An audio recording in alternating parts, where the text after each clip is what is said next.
Honestly, this reminded me of those ridiculous mini and petty wars that happen between neighbors. You know, the ones where you, I don't know, fight over the parking spot, or I don't know, like about whose branch is encroaching over the other's property.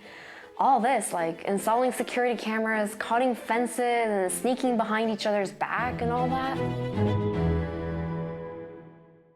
Except here, it's a bit more serious than the petty wars between neighbors. Fiorella reported to the police, who actually immediately just brushed it off, saying, "Oh yeah, it's gone now. It belonged to the neighbors, the truck."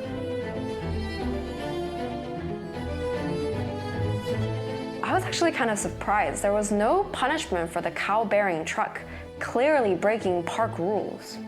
Why? Porque no es el ganado dentro de los áreas silvestres es una normativa de todas las áreas silvestres protegidas. No es una ley al momento. So it's not even a crime to let livestock enter the national park.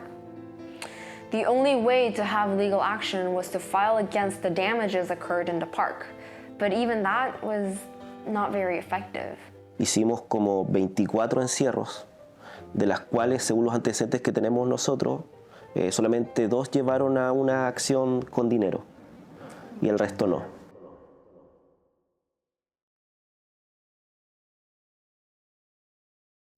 Even though I wasn't able to interview any of the neighbors, I think I also understand them a little bit.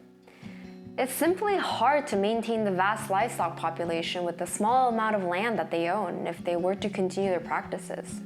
Para las estancias pequeñas, para las áreas más pequeñas, es más difícil mantener una actividad económica sostenible económicamente. Before coming here, I didn't understand how devastating cows are to the national park and to the Huemul. And maybe the neighbors don't fully realize this either.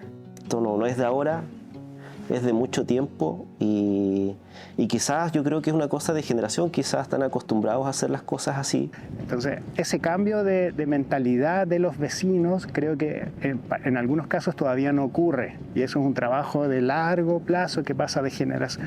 Necesitamos generaciones, paso de generaciones para que eso ocurra.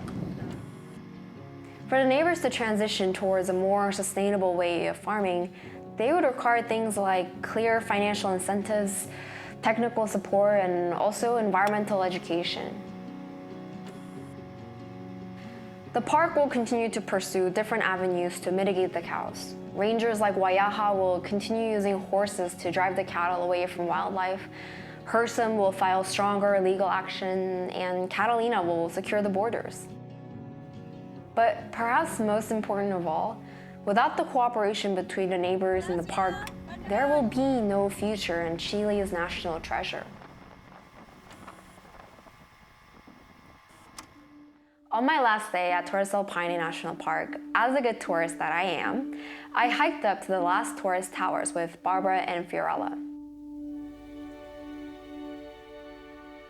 I really hoped that I would be able to see a Huemul. That would have been the perfect finale to my story, right?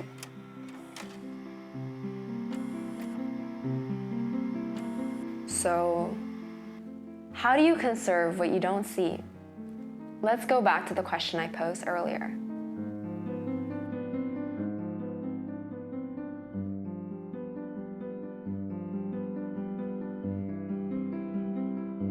It's not just the Huemul that people don't see.